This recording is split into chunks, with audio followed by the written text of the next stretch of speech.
This is Killer Innovations, a show about ideas, creativity, and how you can innovate. Welcome to the Innovator's Garage, where you learn to create your next game-changing killer innovation. Welcome to this week's Killer Innovations. I'm your host, Phil McKinney. We've been doing a little bit of traveling here. Just got back from Barcelona, Spain. If you haven't been with us for the last 3 or 4 weeks, we have been covering the topic of really how do you go from thinking about trying to generate ideas all the way through the process of running a next generation brainstorm. So if you haven't caught up with the last 4 shows, I would encourage you to go over to killerinnovations.com. You can look at the last 4 shows, download those. Each of those shows, by the way, has some bonus material. So for instance, last week, we downloaded or made available for download a PDF that had 10 pages of actual scripting that I use, the actual timelines that I use when I talk about running a next generation brainstorming session. I was a little overwhelmed by last week because when I decided to kind of put that all into one document and make it available for download, the number of downloads was just shot through the roof. It was unbelievable. So obviously people are finding benefit from the bonus material. So go over it. You can listen to the last 4 weeks. In the show notes, you'll see a button that says, you want to download all the different kinds of bonus material, and all of that together will help you go from really just thinking about maybe trying to get a group of people together and try to generate some ideas all the way through identifying the top 2 or 3 ideas that you really want to go work on. So that would be my encouragement. So if you're not caught up in the last 4 weeks, go back and catch up with that. This week we're going to take a break from that and basically catch up on all of the interesting innovations and technologies that are out there. So once again, I've invited Kym McNicholas to join today. So this is what, Kym, your 3rd time on the show now? 3rd time. I don't know. I think make it regular. I think Kym's going to become a co-host here on the show pretty soon. Kym also has her show in San Francisco on Thursdays. New Focus on Innovation. New Focus on Innovation. What's the station? KDOW. KDOW, which is one of the most streamed, downloaded stations in Silicon Valley. And in the entire United States for business information. No, for business information. So if you don't follow Kym's show, I've been on the show now once, so you still owe me 2 more slots. I do, and we can do it next week. Actually, I don't have a guest. Is there a yes in there? Yeah. Now you know you're a top caliber when you're the backup guest because someone. I haven't even thought about next week's show. So somebody hasn't shown up. Oh, could you fill in, please, and take that slot? So Kym and I have been going in opposite directions. In fact, it's kind of interesting because Kym and I don't really follow into the same circles as far as the events we go to and kind of even the people or the companies we interact with. So this always makes it interesting because there's actually very little overlap. Right? And they complement each other. Oh, they do. So, I was in Orlando. I was actually hosting an event for 800 people called Winter Conference, and we do the innovation showcase there, and we have we actually there's some pretty announcements there, and then I for the week. That's my one event a year where I kind of get to sit back and listen. I'm not hosting, I'm not speaking, I just get to... It's very rare. It's rare, and I get to enjoy it. And then I literally just flew back 2 days ago from Barcelona, Spain for a Mobile World Congress. And in the meantime, you were at... Well, while you were in Orlando at the Winter Conference, I was covering the PGA merchandise show with all the latest and greatest in golf gear, which was really exciting. Got some great technologies there. And I think my favorite thing that I've done over the past month is head to Sir Richard Branson's private island, Necker Island. Oh, yeah. And here's the thing I hated. You sent me an invite to come to Necker Island knowing full well that I was already obligated. It was a tease. It was 100% a tease. You put this carrot out there. Like, Phil, you want to come to Necker Island? But you weren't a backup. You were part of the, No, yeah, but you knew I couldn't go. So it was a safe offer to go hang out with. And you actually did an interview with Richard there, too. I did. It was a lot of fun. That hasn't been released yet, though. No, it hasn't been released. There are a few things that I could probably talk about because there are a couple things that I wanted to ask you and compare what you have to say about the pace of innovation now versus, and maybe I can go right into that because I'm really curious just now that we're starting. One of the questions I asked him was, the event that we went there to Necker Island for, which was the Extreme Tech Challenge, which is a global startup competition. More than 1,000 companies applied for the competition. The top 10 presented live on stage at the world's largest consumer electronics show in Las Vegas, CES, and then the top 3, which is why we were on his private island in February, just a couple weeks ago. The top 3 had the opportunity to present live on stage on his private island in front of him and a set of all-star judges. And so it's all about innovation, but from a technological standpoint, do you think the pace of innovation is slowing down? Now, to put it in perspective for you, taking a look at, from 1900 to 1950, the world profoundly changed. We had lunar landings, we had highways, airplanes, skyscrapers, nuclear bombs, even bionic cats. And so looking at the pace of innovation since, comparing it to those major breakthroughs, is it slowing down, or do you think it's increasing or about the same? No, I actually think it's staying the same or about the same. In fact, one of the things, though, I do think we're going to see a little bit of a slowdown from is not really around the pace that technology can change. It's going to be based on our ability to absorb them, or in some cases, that's a good point, or the ability to manufacture them. So think about it. We all know about Moore's law, where we double the performance of microprocessors every 18 to 24 months. The problem is, in that same time frame, the cost to manufacture, to build a manufacturing facility, is also doubling. So now you're getting to the point, for instance, where Intel has to spend $3 to $5 billion to put a new manufacturing facility in. In the next generation, it's going to be $6 to $12 billion. Now you're at 12 to 24 billion. There's at some point where the cost and the amount of money you've got to go off and sell processors in order to recover that cost continues to escalate. So at some point, you may start seeing a little stretching out of Moore's law, not because of the physics, but simply from the standpoint of what it costs to build a facility to manufacture those next generation processors.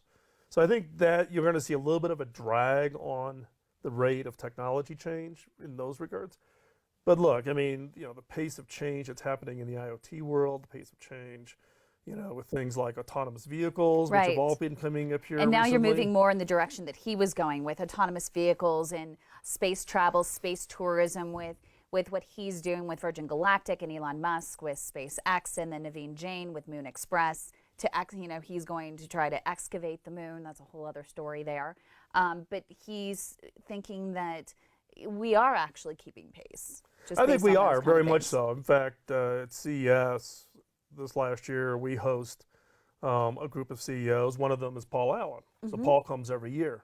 And Paul and I were catching up, and he's in the space challenge. He's competing against, Jeff Bezos and Elon and all of them for the X Prize for space travel and also space tourism. But at the same time, Paul's got a huge amount of investments going into things like AI. And he believes that there's just unlimited playing field in the AI space. But he says also it's very, very hard. It's going to take a lot of money to drive those breakthroughs. But Paul's a believer that the pace of change is continuing. And I am too, but I think part of this gets into is really our ability to absorb. How fast can the average person today absorb all the new things? How many more gadgets, how many more devices or things you're gonna get into your room or into your house? So I think the pace of change. I am very confident that we're going to continue to see kind of this explosion of innovations, explosion of ideas, and I think part of that is fueled by the fact that it's so much lower cost to be an inventor now than it's ever been in the history of man. You don't have to be a Thomas Edison and commit huge amount of dollars to create a lab where nobody else can replicate that lab. To today, anybody with a laptop and a Raspberry Pi, and a 3D printer can go off and create anything. It's amazing.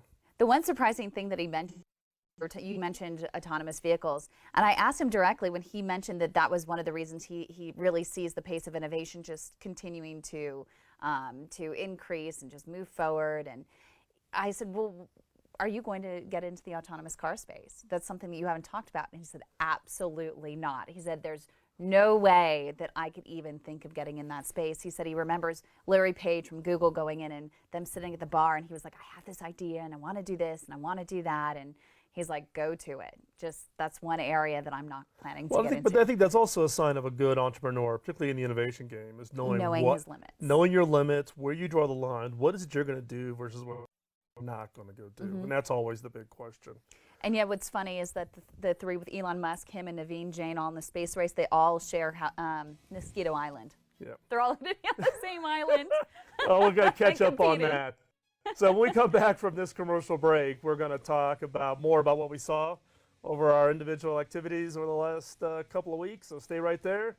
And we're going to be right back here at Killer Innovations on the BizTalk Radio Network.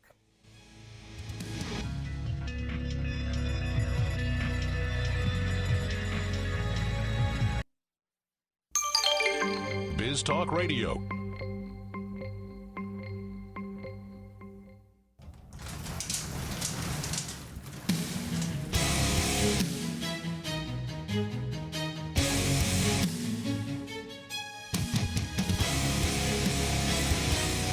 This is Killer Innovations, a show about ideas, creativity, and how you can innovate. Welcome to the Innovator's Garage, where you learn to create your next game-changing killer innovation. Welcome back to this week's Killer Innovations. Let's pick it up in the second segment here. So, Kym, we were talking about Necker Island. So, what's it really like? I mean, everybody it's the one place a lot of people want to go to get a chance to give a shot at hanging out with Richard and all of the great entrepreneurs that are hanging out there. But what's the island really like? It is paradise. I mean, honestly, when I was going there, I was a little skeptical going in because it just seemed like everybody I knew and you knew were all going to Necker Island. They were all renting out places there. They were holding summits there, and we were no different because with the Extreme Tech Challenge, that's where our finals were held. But people think that when they go there, they're automatically going to meet Richard, see Richard. But then most of the time, he's not there, and you have to, pre-schedule with him in order to have him there on the island. But what I love about what he's doing there is that he has all kinds of endangered animals. From the flamingos, he brought the flamingos back into the British. They had disappeared, and he brought them back, introduced them back into the islands. He has iguanas running around, and they're all protected. He has lemurs that are on the island as well, which they're endangered, and people could go up and they would educate you about them. So he's really into conservation and saving the world at this point in his life. And it's beautiful, and the staff there, and what I thought was really interesting is that the staff there becomes your friends. They really engage with you. Brilliant, brilliant people. They're all about innovation. They all have other things going on in their lives. And they make you feel at home there. But what was funny is during the finals is it's not one of those protected environments. So it rained twice. And the first time it rained, we had to stop everything and, of course, send everyone back in for drinks in the middle of the show. and Richard said, once we came back, Richard's like, you know what, it's going to rain in 45 minutes. So we got to get the rest of the show and all of the top three, presenting before it starts raining again. Sure enough, as soon as that last person presented, we had Bloom Technologies, which it was creating the prenatal device that helps a mother in their third trimester know if and when they had to go to the hospital. It measures their contractions and such. You have Giroptic, which created the 360 camera, and you have for the consumer level. And then you had Sphero, which created, they have app-enabled robots such as BB-8. And as soon as Bloom was done, they were the last one to presenting, it started pouring again, just in time for Richard to say, you know what, I think we need to caucus about the winner, which came as a surprise to everyone because every one of the judges had a questionnaire that they were filling out with scores as they were going along. And Richard thought for sure, because Sphero, which is located in Boulder, Colorado, right near here, he thought that because they were further along, that the questions that we had on the sheet would just automatically make them the winner. And Richard didn't think that that was fair because the other ones were earlier stage companies. And so he brought all of the other judges into caucus, and he was arguing why he didn't think that Sphero, when he loves the company, thinks it's a brilliant company, but he just thought, it was great for them to present here, but he wanted to give another company a shot that needed a little boost, which is what the program's all about. So He's arguing for Gyroptic, which is the 360 camera, because all week long he had been playing the 360 camera, and they were all kiteboarding with this 360 camera, and they posted it. You should go to Gyroptic, their Facebook page, and see some of the videos of the 360 videos of them kiteboarding. And then you had Bloom Technologies, which the two women on there, Sunazed, who's an investor, and Veronica Serra, who's one of the most sought-after investors in all of Brazil, they were arguing for Bloom, the prenatal device. So it was this debate between the men and the women, back and forth and back and forth, and the women were then able to convince the men that in being fathers, and Richard Branson is a grandfather, that Bloom Technologies would ultimately win. But it was just funny, the whole debate back and forth. It took them 20 to 30 minutes of arguing to argue back and forth for it. But Bloom was, in fact, is that the arguing? winner. Is that lobbying? Lobbying. Lobbying. They weren't think arguing. They were. It was a really. It was a good discussion. I will say it was a very high-level discussion. But they're all winners coming out of there. So who won then? It was Bloom Technologies. Bloom Technologies. Yep. Yeah. Well, me being a grandfather, I wouldn't know anything about that. No, look, we've talked about these before, right? Right. The last time we were on the show, we talked about who the top three were. Sphero being, we're studio here is in Colorado, so we know Sphero right here in Boulder as part of the Boulder startup community, but they're not really a startup anymore, particularly post Star Wars, given the success of BB-8. Right, but it's one of those things where they became an overnight success. Yes, they've been at it 8 years, but it took them that long to really. You need to get that proven product market fit, and sometimes it takes a long time. Well, that's also the fallacy, right, of innovation, that you're going to come up with an idea and then immediately overnight you become a success, right? And the joke amongst the entrepreneurs is, it was a 15-year overnight success, or it was a 10-year overnight success, because it does. You have to go plow a lot of fields to get yourself in the right position. And look, the timing of the Star Wars with work that they were already doing and something very similar that looked like the BB-8. Yep. And then getting Disney to come and say, hey, could you modify that to make it look like this? And all of a sudden getting, one being in the right place at the right time with an idea that somebody else then really comes in and endorses.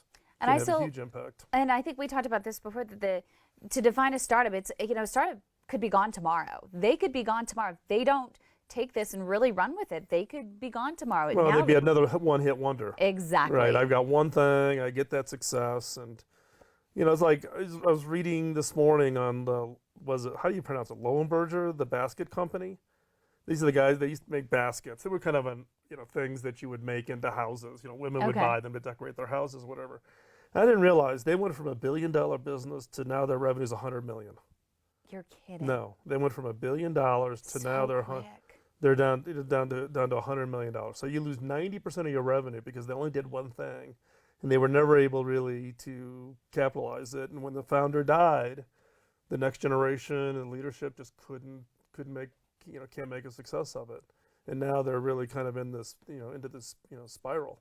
And that happens. You see it happen a lot of time in the innovation game, right? People get one hit wonder, and then all of a sudden you just end up right in the tank with it. And so Richard really loved all of them. And there was another company. He also loved Kick Further, which is located, they're a graduate Boomtown accelerator here in Colorado. Yep. And that is a really neat company where it allows people to go on and invest in the inventory of these products. They're taking on the hundreds of billions of dollars in short-term loans out there and saying, hey, just go in and invest in this company, $20, and over the next 6 to 12 months, you're going to get anywhere between an 8 and 12% return on your investment.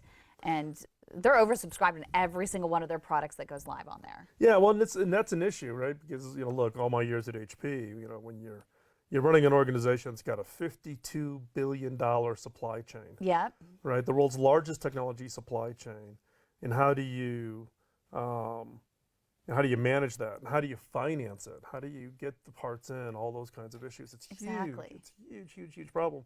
And it's probably one of the number one questions I get from startups who are in the manufacturing space. So we're going to take a quick break here. When we come back, we're going to switch it over. I guess we'll talk a little bit about TED. Yep. And then we'll talk a little about Mobile World Congress. So stay right there. We're going to be right back when come back from this commercial break. You're listening to Killer Innovations on the BizTalk Radio Network.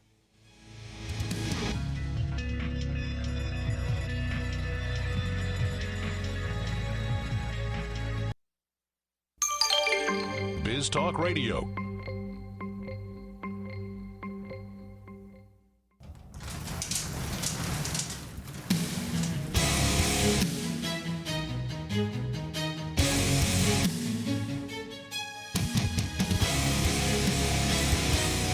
This is Killer Innovations, a show about ideas, creativity, and how you can innovate. Welcome to the Innovator's Garage, where you learn to create your next game-changing killer innovation. Well, welcome back to Killer Innovations. This is Phil McKinney. We were talking in the last segment around Necker Island and what's it really like to get to go hang out. I thought let's talk a little bit about TED. I mean, I go to TED every year. And it's what everybody's talking about right now, and they've been so inspired by the talks there. Yeah, it's interesting because I've been going to TED, all the years in Long Beach, Vancouver. I got to go to one when it was still in Monterey, many years ago. But it is interesting, right? It's 2,500 of your dearest and closest friends. But the one everybody seems to be talking about and so inspired by, just in terms of my Facebook friends, is former Vice President Al Gore and his speech on climate change. And I'm curious what your thoughts are, because I think you take a more practical approach, and it's the same view that I would have. I haven't watched it, and I deliberately didn't watch it because I wanted to get your view first and kind of get both sides before I ended up viewing it. So Al Gore led off. I'm trying to remember. I think it was the Wednesday afternoon session. It might have been the Thursday afternoon session. He was the first speaker out in that session. And it had been 10 years since the last time he was on the TED stage. Right. So 10-year gap. And what it really was is his whole speech was really a very positive, uplifting speech on the progress made over the last 10 years. He's made. Yeah, that he made. He made these predictions I should say, if you go back. I'm sorry for the Al Gore fans. Yeah, just as Al Gore invented the internet, right? So Al Gore invented. That's where I'm coming from. Al Gore invented the whole process of saving the climate. So 10 years ago, if you watch the video, he made all these dire predictions and then challenged everybody to achieve a certain targets over. And this time around, he was basically reflecting back on his speech 10 years ago and how much progress has really been made in the last 10 years. And it's actually been phenomenal, I mean, from the standpoint of all the things that have been put in place. But you definitely got the feeling in the auditorium that there were two perspectives. Yes. It was the TED community tends to be very much aligned with Al and his kind of, the people he hangs around with. But there's a contingent of other TEDsters who are not a little skeptical and not in the same camp. And there's always then the people who are kind of out there even further saying, that's only 1/10 of what we should have been doing. We should have been, doing significantly more in the last 10 years. But all in all, I think people took it as, a little bit of patting on the back, from what's happened over the last 10 years. And then at the end, he made the whole pitch on not enough. Now we got to double it down. We got to be even more aggressive. We got to make more change. But definitely, he took it as the opportunity to grab the flag of I'm leading this charge. Doing it. I'm leading this charge. Line up behind me, kind of a thing. Yeah, which is really, there's so many people have an impact, and even Richard Branson with Ocean Elders, and they're all the whole crew there. Everybody is pitching in and having an impact. Come on, to make look, not just him. We've got one planet. Let's take care of it. But you also there's got to be balance brought to it, right? As far as how extreme do you really need to be, right? You go talk to farmers who are basically been put out of business in the Central Valley in California, because of some water decision made by the state of California, or you see other industries totally impacted that actually not only create jobs but serve a meaningful purpose, but somebody takes science and spins it and markets science. My view is, and in the role of technology and science is not to be in the spin game, not to be into trying to push a message. You let the science talk for itself, and when you can't prove the science, then you haven't proved it. You need to go prove the science. You need to prove the technology. And at TED this year, you You saw quite a few pieces of proof. Yeah. Some exciting ones in technology. Exactly, and when someone can go on stage and they can do a reveal of a new technology, Yep. There, I it's see right it. there. You see it. You can put your hands on it. Yep. You can play with it. That changes people's minds. And Microsoft did just that. Microsoft did that. They did a HoloLens demo that I will say was probably one of the more impressive demos I've seen in my entire career. The inventor of the HoloLens came out on stage, talked for 3 or 4 minutes, and then What's revealed. the HoloLens? The HoloLens is basically Microsoft's answer to virtual reality, Okay. augmented reality. So it's a set of goggles you put on, and it actually creates an entire, you can either do it as a true artificial world, so you can use it for gaming. But the demonstration they used is they actually had one of NASA's astronauts who was remote. They both had HoloLenses on, reported as if they were into the same space, but the surface was Mars. Wow. So they could actually take data from all the probes at Mars, recreate Mars' surface, and the two of them actually were walking and interacting on Mars, looking at geological conditions and et cetera. But the fact that you had two people remote all of a sudden appearing as if they were in one place. So the science thing was a little over the top. Collaboration, right? We all try to do video conferencing and those kinds of things, but they're never quite the same as being face to face.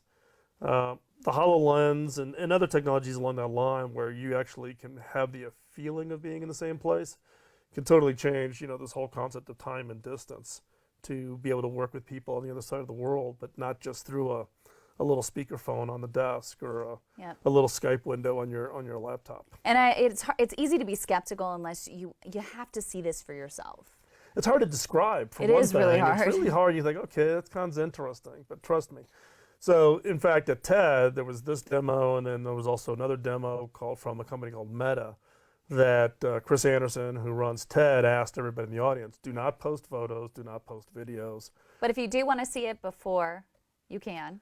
On Robert Scoble's Facebook page. Yeah, you can go out to Robert Scoble's Facebook page if you're really interested in seeing both the HoloLens demo and screenshots and clips and that from the Meta demo. Robert posted a little early. But you were a good boy. I was a good boy. I did not post. Nope. But Ted has said that March 2nd. They're going to post the videos on March 2nd. So that'll be about the time this show goes live on the podcast. So describe what you saw with Meta. So Meta is another one similar to HoloLens. So it's a VR AR goggle set. The demo was somewhat similar from the standpoint of two people being able to interact, but in this case, one of the things that they focused on, at least the demo, was around healthcare. So they took basically an MRI scan of, let's say, a patient, and they could actually then look at all the organs and everything inside the body. Wow. So in this case, though, they actually picked up an organ. In this case, this MRI of a heart, and the one person remote picks up the heart and hands it to the person on stage at TED, and the person on TED picks up this virtual heart and then can manipulate it. So it isn't just about that we can look face-to-face interact. We can actually reach in and manipulate 3D objects simultaneously over very long distances. Wow. Using virtual reality, augmented reality. So That it is pretty like, cool. Again, it was another one of those like, holy smokes, starting off, we started off the conversation, which was around this whole issue of, is innovation slowing down? After TED, there's no way. There's no risk of that. It is, when you have those kinds of reveals at TED, that's what draws people to go back to TED every year. Now, with TED, TED's been known in the past as just being something, just TED Talks, but I'm not even trying to play on words, but just kind of inspiration stuff. But you're seeing practical stuff now. Yeah, there used to be more of that back in the early days of TED, and I think we're that back more. And TED's also trying to get away from having a political position. There was a number of years in there where there was some people that weren't all that happy with TED because they tended to have kind of a very strong left-leaning kind of message.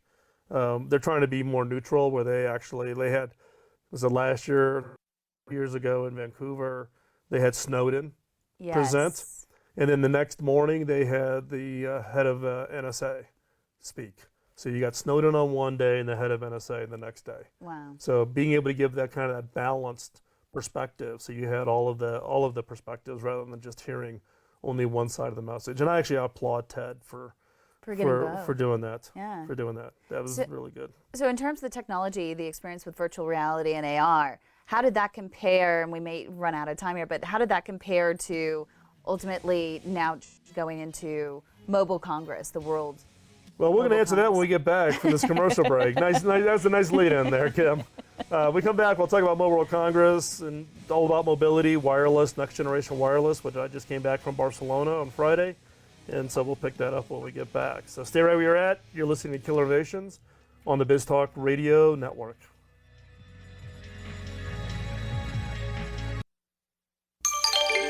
BizTalk Radio.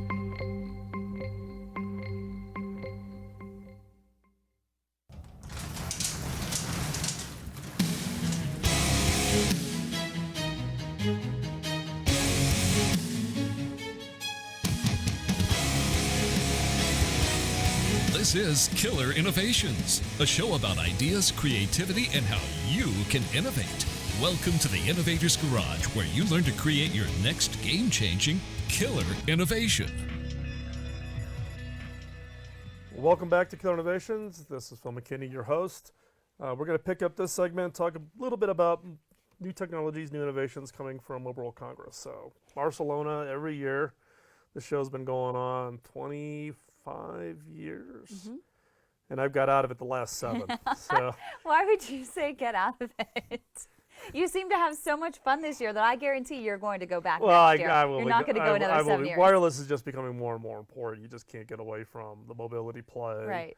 The device technologies. The big show this year was all about 5G. Mm-hmm. You know, all the early announcements for 5G technologies and networks coming. And are we ready for it? Well, here's the problem, right? The 5G spec won't be done until the end of next year. Oh, wow. So you got all these people announcing 5G networks, and it's all early test stuff, but it's all pre-spec, pre-standards. Standards, you know, the 3GPP, what's called a 3GPP standard for 5G won't be done until late next year. And then you got to go manufacture, right? So everybody's trying to jump the gun. There's a lot of news articles out on the internet about, you know, here's the 5 things that 5G is going to do for you. You know. And those 5 things are going to change when it actually comes out. Yeah, I mean, 5G gives you phenomenal speed and performance. Right. So that's really the whole drive of how fast of a network can I get to the device in your pocket. Mm-hmm. And everybody's working for driving higher and higher speeds. So, you know, what are you going to do with it? Once you have a gigabit into your pocket, what are you going to do with that gigabit? So that becomes the real question. And also VR was pretty big. VR was really big. And we talked about that over at TED with Microsoft and Meta. Microsoft, Meta, and then at Mobile Congress, Samsung had a huge press conference with Mark Zuckerberg. Mark Zuckerberg surprised everybody. Walks into the venue. There's a partnership between Facebook, Oculus Rift, and Samsung. So they were showing off the new Samsung VR headset, but also a new Samsung 360 camera. Oh, so really? Yeah, so it's a paired set of where you can get both the VR goggles and a 360 camera to make it easier for people to self-publish, self-create 360 content. I will have to check that out because I'm curious how that compares to the 360 Fly and then also with Giroptic's new camera for consumers. I'll tell you, there were more 360 cameras at Mobile World Congress than you can check a stick. There's got to be some falling out of not everybody's going to survive. Did it have seamless editing? Did it? Well, there's some cameras that are out there now that are doing in-camera stitching. Right. So they're doing all kinds of live streaming is still a challenge. There's a few that claim they can do true live streaming. We talked about it on a couple shows ago. I know Giroptic can do it. Well, in RTI Technologies, which is a camera that came out of DARPA that we talked about in the show before, they've got a very unique kind of way they capture the image to where they doesn't require any stitching. You with get the mirrors. It's the mirrors that go onto a flat circular camera element, CCD, what they call CCD element. So they capture the image and requires no stitching. So RTI is not building a product. They've they're looking for partners to license that camera technology from them and turn it into a commercial product. So they're a little bit different, but everybody's trying to solve the real-time stitching. When, quote, what does real-time really mean? But VR and 360 cameras and the ability to just stream it, and again, you're going to need good, super high quality 360 content. You're going to need 40, 50, 60, 70 megabits on your wireless device. So you were walking around the show with a bunch of other CEOs showing them what's hot. What were some of the other things that were hot? Well, everybody was announcing their new devices. So Samsung obviously on the S7, S7 Plus, LG had a new phone. Everybody had new phones. But what was really interesting, which I think most people kind of overlook but is really important, is that most of those new phones are all based on Qualcomm Snapdragon.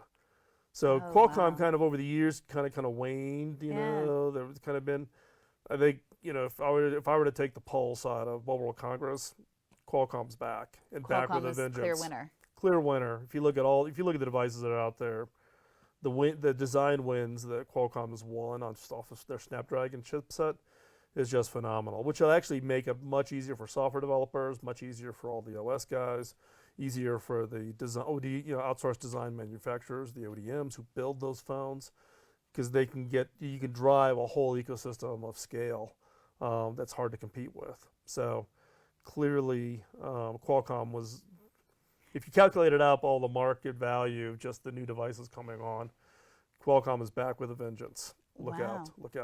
And I have to tell you, it's been, like I said, 7 years. I haven't done Mobile World Congress. Both, I haven't been in the wireless space for part of that. And then at HP, I didn't, just scheduling wise, it always worked out to be a problem. But from what I remember 7 years ago to this show, the size of the booths at Mobile World Congress, biggest booths I've ever seen at any trade show that I've ever been at in my entire career. Even CES. Oh yeah, not even close. Not even close. Huawei's booth was almost 80,000 square feet. Wow. And how did Samsung's booth compare? Was it about relatively the same or even bigger than it was at CES? It was actually a little bit bigger, but not gargantuanly bigger. Huawei was probably the most dominant booth at Mobile World Congress. It was like, I could get my 10,000 steps in a day just walking the Huawei booth. Would you want to stay there? No, not the whole time. But I mean, it was great. It was really interesting stuff, but you got so many other vendors that are there. There's eight locations. There's about 110, 120,000 people that go to Mobile World Congress. So it's a big show when it's only about wireless. It's not like CES where you got 180 covering lots of areas. This is 110 wireless geeks all in one place. So it's really good. So we're going to wrap up here for this week's show. Hopefully you found this useful and helpful. Kind of just taking a look at a couple of different venues and things that have been going on for the last couple of weeks. So stay tuned. If you're keenly interested in trying to really understand how to take an idea that you have and really turn that into a breakthrough innovation, I have a 2-hour audio course. The publisher has it up at Amazon. I think they charge like $19 for it, which don't spend the $19. Tell you what, I'll give it to you for free. So all you can do is just text the word innovate to 33444, or you can go to killerinnovations.com/innovate. Put your email address in it, and I'll email to you for free. You don't even have to go. That is a deal. You don't have to go pay the $19 for it. And so, with that, we're going to wrap up this week's show. Thanks for joining us. We'll be here next Sunday as we come together to talk about creativity, design, innovation. So stay right there, and we'll be here next week. This is Phil McKinney. You're listening to Kill Innovations on the BizTalk Radio Network. The opinions you hear on Biz Talk Radio are those of the hosts, callers, and guests, and do not necessarily reflect those of this station, Biz Talk Radio, its management, or advertisers. The information on Biz Talk Radio does not constitute a recommendation, offer, or solicitation to buy or sell any product or service. If you have any questions about Biz Talk Radio, contact us at 817-274-1609 or at biztalkradio.com. Biz Talk Radio.